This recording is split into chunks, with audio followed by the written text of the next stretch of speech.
Assalamualaikum warahmatullahi wabarakatuh. Apa kabar Ananda yang saleh dan saleha? Hari ini kita akan belajar tentang hukum Newton.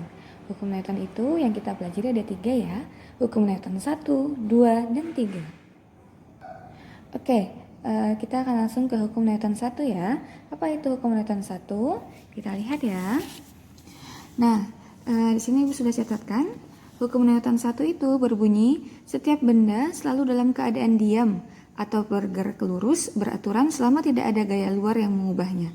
Artinya, benda itu tetap akan diam selama tidak ada gaya yang mengubahnya. Misalnya nih, sebuah bola tidak akan menggelinding ketika tidak ditendang. Seperti itu. Kemudian, karena benda itu diam, berarti sigma F-nya atau gayanya itu sama dengan 0. Seperti itu. Gampang ya. Jadi hukum Newton 1 ini sigma F-nya selalu 0 karena benda itu selalu dalam keadaan diam atau dia selalu bergerak. Kalau nggak ada gaya luar yang mempengaruhi, dia nggak akan berubah. Seperti itu. Misalnya nih, mobil yang bergerak dengan kecepatan 70 km per jam akan selalu bergerak 70 km per jam kalau sang supir tidak menginjak rem sama sekali. Seperti itu. Oke, selanjutnya adalah hukum Newton 2. Berbunyi, percepatan yang terjadi pada sebuah benda berbanding lurus dan searah dengan gaya yang mengenainya dan berbanding terbalik dengan masanya. Artinya adalah jika massa benda itu tetap dan gaya yang mengenainya itu diperbesar, maka percepatannya pun akan menjadi besar. Namun, jika massa bendanya itu diperbesar dan gaya yang mengenainya itu tetap, maka percepatannya akan menjadi semakin kecil. Nah, makanya di sini dikatakan bahwa percepatan gerak benda itu berbanding terbalik dengan massanya dan berbanding lurus dengan gaya yang mengenainya. Nah, kalau dituliskan secara rumusnya itu adalah sigma F adalah sama dengan M dikali A. Atau kita bisa tulis F saja. Kalau gayanya ada banyak, maka pakai sigma F. Kalau gayanya hanya satu, maka hanya F saja yang ditulis. F sama dengan M dikali A. Atau kalau mau mencari A, sama dengan F per M. Atau kalau mau mencari masanya, gampang, tinggal dibalik-balik aja. Oke, keterangannya adalah gaya itu sama dengan F, satuannya adalah Newton. Sedangkan M adalah massa bendanya, dan satuannya harus dalam kilogram. Kemudian percepatan itu lambangnya adalah A, di mana satuannya itu adalah meter per sekon kuadrat. Oke, kita coba ya contoh soalnya. Contoh soal yang pertama, sebuah benda bermassa 15 kg, bergerak dengan kecepatan 10 meter per sekon kuadrat. Berapakah resultan gaya yang bekerja pada benda? Nah, ini adalah contoh soal dasar ya, dari hukum Newton 2. Oke, pertama, antum harus tulis dulu diketahuinya. Nah, di soal kita tahu bahwa masanya itu adalah 15 kg dan kecepatan ya. Oh, salah, di sini harusnya adalah percepatan. Percepatannya itu adalah 10 meter per sekon. Sebentar ya, Ibu ganti. Nah, sudah Ibu ganti ya. Anda yang soleha, ini jadi percepatan karena di sini satuannya meter per sekon kuadrat. Kalau satuannya hanya meter per sekon, baru itu kecepatan gitu. Oke. Nah, kemudian yang ditanya adalah berapakah resultan gaya? Berarti gaya yang bekerja. Nah, kita tahu tadi gaya itu lambangnya adalah F. Berarti yang ditanya adalah berapakah F-nya? Jawabnya adalah rumusnya adalah F itu sama dengan M dikali A. Gampang, tinggal 15 dikali 10 sama dengan 150 Newton. Oke, kita coba yang contoh yang kedua ya. Contoh yang kedua itu adalah pada sebuah benda bekerja beberapa gaya. Nah, jika massa bendanya adalah 15 kg, berapakah percepatan benda? Kita lihat ya, tadi kan di sini dia bilang beberapa, berarti gayanya bukan cuma satu. Nah, ini dia gambarnya.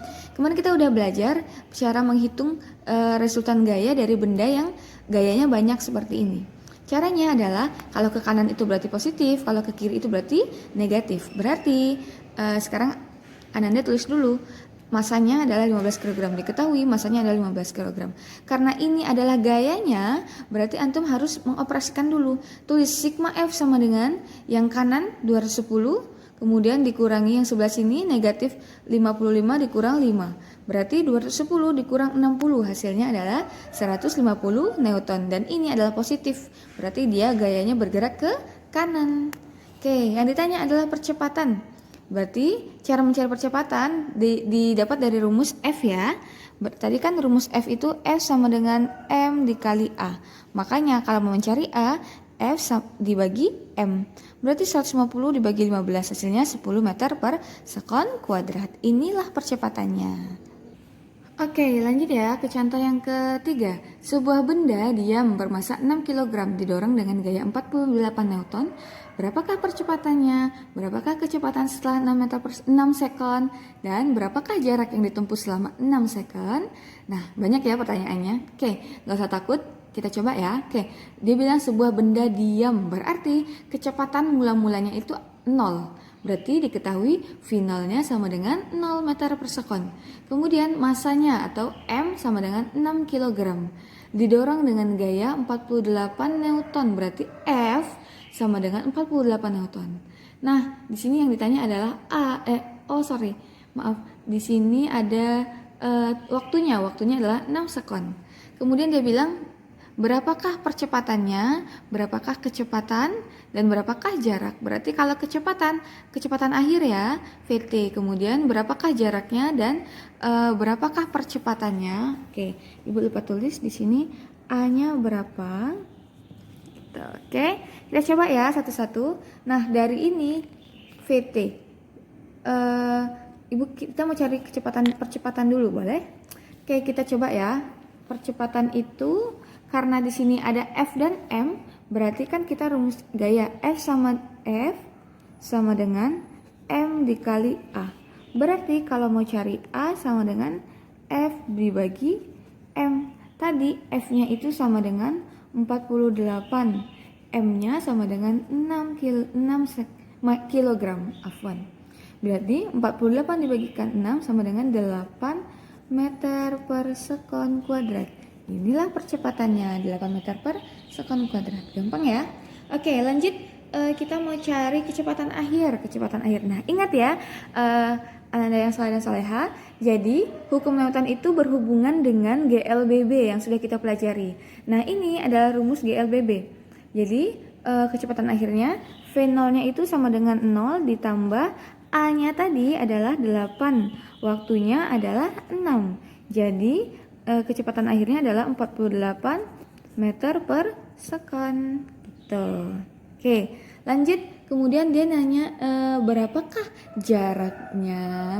Nah, jarak kan di sini Ibu tulis S.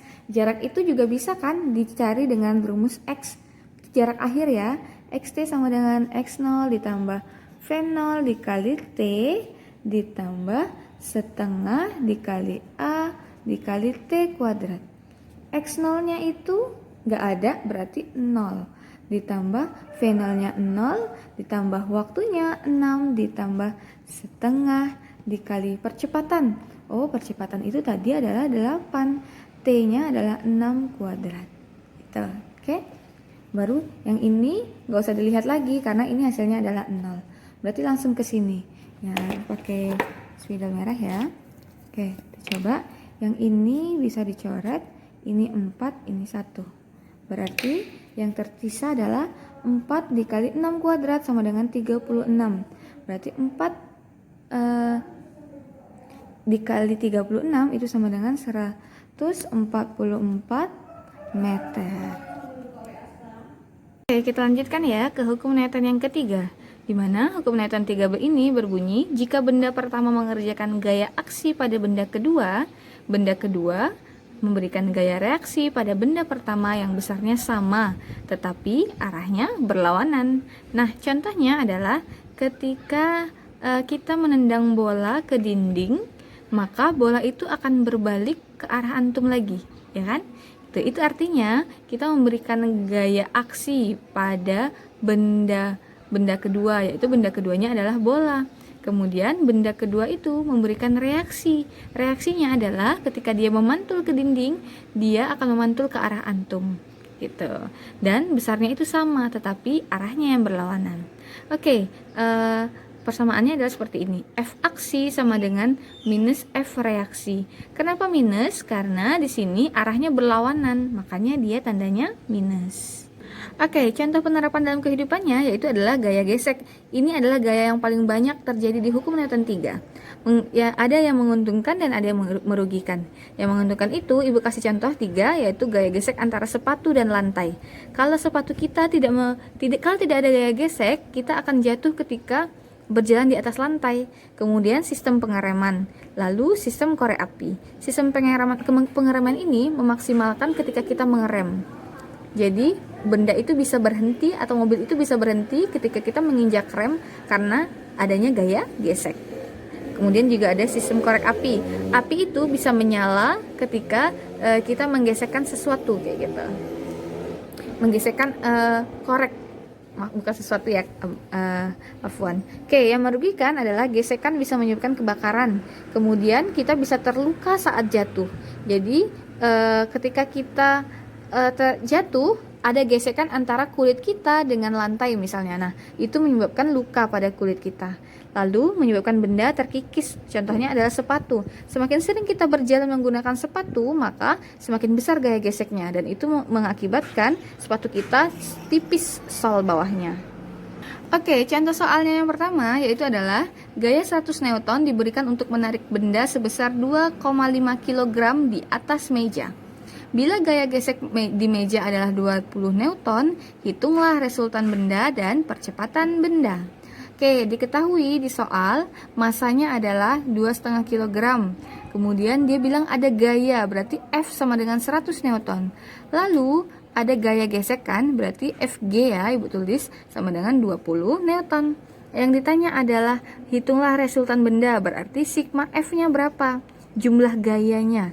Lalu percepatannya. Oke, gampang ya, easy. Resultan gaya itu tinggal kurangin aja yang besar dikurangin yang kecil. Berarti 100 dikurangi 20, hasilnya 80 Newton. Jadi resultan gaya yang bekerja di situ adalah 80 Newton. Untuk percepatan A sama dengan F dibagi M. Oke, A ini dapetin rumusnya dari ini ya. F sama dengan M dikali A. Jadi kalau kita mau cari A sama dengan F per M. 80 dibagi 2,5 hasilnya 32 meter per sekon kuadrat. Jangan lupa satuan untuk percepatan itu adalah meter per sekon kuadrat. Oke, soal yang kedua, sebuah benda bermasa 6 kg didorong dengan gaya 135 Newton. Jika gesekan antara benda dengan lantai ada 15 Newton, berapa percepatannya, berapa kecepatannya setelah 6 sekon, dan berapa jarak yang ditempuh selama 6 sekon? Wow, banyak ya yang ditanya. Oke, jangan takut. Pertama, kita selalu buat dulu diketahui. Diketahui V0 kecepatannya sama dengan 0 karena di sini dia nggak ngasih tahu kan kecepatan awalnya, ya udah dianggap benda itu awalnya diam. Jadi kecepatan awalnya adalah 0 meter per sekon. Kemudian masanya 6 kg. Lalu gayanya 135 Newton dan waktunya adalah 6 sekon. Oke, kalau digambarin kayak gini ya. Dianggap ini adalah bendanya. Bendanya itu bergerak ke arah kanan karena nilai gayanya positif, makanya ke kanan 135 Newton. Kemudian jika gesekan antara lantai, Ibu tulis gaya geseknya ke sana, berarti 15 Newton. Nah, makanya sekarang dikurangi. Sigma F-nya 135 dikurang 15 sama dengan 120. Oke, yang ditanya adalah percepatan, kemudian kecepatannya setelah 6 sekon atau kecepatan akhirnya dan jaraknya. Nah, untuk rumus A ini gampang kan? Kita kalau A itu, oke, kita cari sama-sama ya. F itu sama dengan A dikali M atau M dikali A boleh. Berarti kalau mau cari A sama dengan F per M. Gayanya ada tadi 120. Ya udah, berarti di sini sebenarnya 120 dibagi masanya adalah 6 kg. Jadi hasilnya adalah 20 meter per sekon kuadrat. Percepatannya adalah 20 meter per sekon kuadrat. Nah, selalu ingat bahwa ini ada hubungannya dengan GLBB. Kenapa? Karena di situ dia punya waktu, kemudian ada percepatannya juga, ya kan? Nah, jadi antum nggak boleh lupain 3 rumus GLBB ini ya, selalu diingat. Oke, lanjut ke pertanyaan yang VT, mencari kecepatan akhir. VT itu sama dengan V0 ditambah A dikali T. V0-nya itu adalah 0. Ditambah percepatannya tadi ada 20 dikali waktunya 6. Ya kan? Oke, kemudian berarti kita dapat 20 dikali 6 sama dengan 120 meter per sekon. Jangan lupa satuannya, meter per sekon, karena ini adalah kecepatan. Nah, selanjutnya kita mau mencari berapakah jaraknya. Berarti X sama dengan X0 ditambah V0 dikali T ditambah setengah dikali A dikali T kuadrat. Kalau kita udah tahu X0 sama V0-nya ini 0, jadi kita nggak usah lagi nulis nilai ini. Boleh langsung ke dalam rumus yang ini aja. Jadi sama dengan setengah dikali A-nya itu berapa tadi? 20 ya. Percepatannya waktunya 6 kuadrat. Ini bisa dicoret. Ini 10, maka jadinya sama dengan 10 dikali 10 dikali 36 sama dengan 360 meter. Inilah jaraknya. Oke, gampang ya. Oke, kakak-kakak dan abang-abang soleha, itulah tadi pelajaran kita. Semoga pelajaran hari ini bermakna. Kalau antum masih belum paham, silakan tanyakan, boleh chat WA pribadi ibu. Oke, terima kasih sudah bergabung. Tetap sehat, tetap semangat. Jangan lupa makan makanan yang sehat dan jangan lupa olahraga. Assalamualaikum warahmatullahi wabarakatuh.